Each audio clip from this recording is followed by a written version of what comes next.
I had heard all these stories about, I had to be incredibly afraid of this woman and, how tough she was, and I needed to be scared of her. And when the door knocked and I opened up the door, she said, "Hi, I'm Dr. Gerrie Mayer Gibbons." I'm like, "Seriously, really?" And she's like, "Yes," and because I expected this huge, large, bigger-than-life woman, and she was this tiny little thing. And I said, "Well, you're not scary." And she said, "Well, you don't know me very well."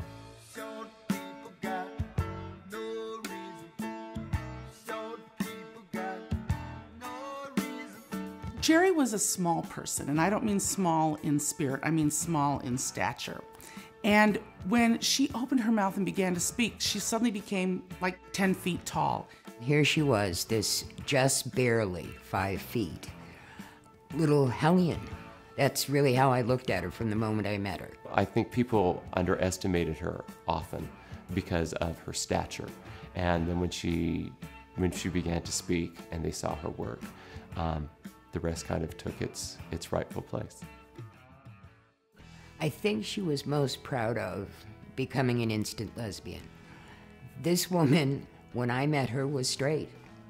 And as she would tell anyone who would listen, maybe I'm a lesbian and maybe I'm just Martha's lesbian.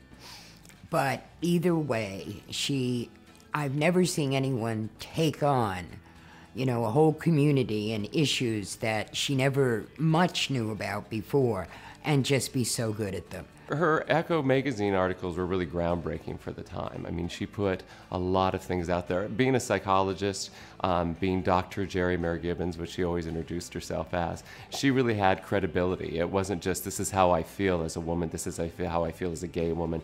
She was able to embody it because she had scientific research to back it up. Her life was about giving to the community, about putting her activism above her personal life. Gerrie was in the gay rights community when you didn't tell people that you were gay. You didn't tell people that you had a partner. And she lived her life in truth. She was out. She was proud. Well, I think it started when ARF first started.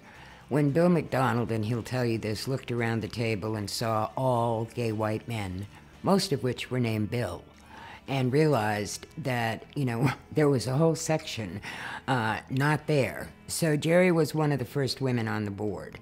Back in '92, when we were forming the organization, there was about 9 of us in a room talking, and we finally said, we need a real spokesperson for the women's community. And right away we thought of Gerrie Mayer Gibbons. She had the passion, she had the vibrance that we really needed on the board. Gerrie loved this organization. She spent an inordinate amount of time on the board and doing the dinners and anything else anyone asked her. And after 25 years, I think I get to say this.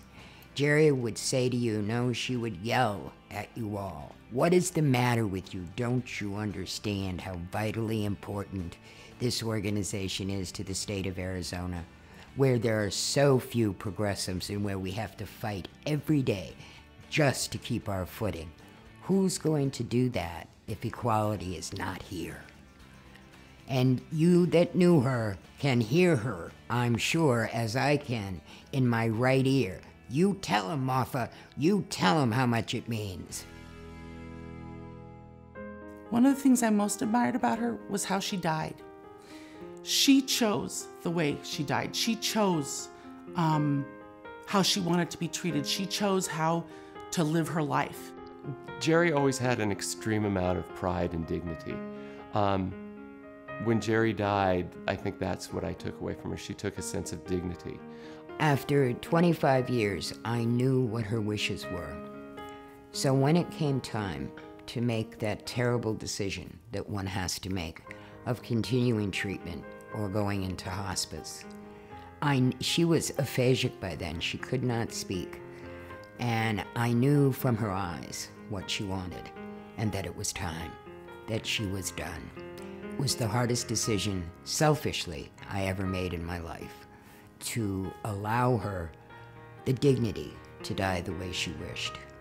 And everyone in this room tonight, straight, gay, whatever, needs to make sure they know their partner well enough to know when that time is there.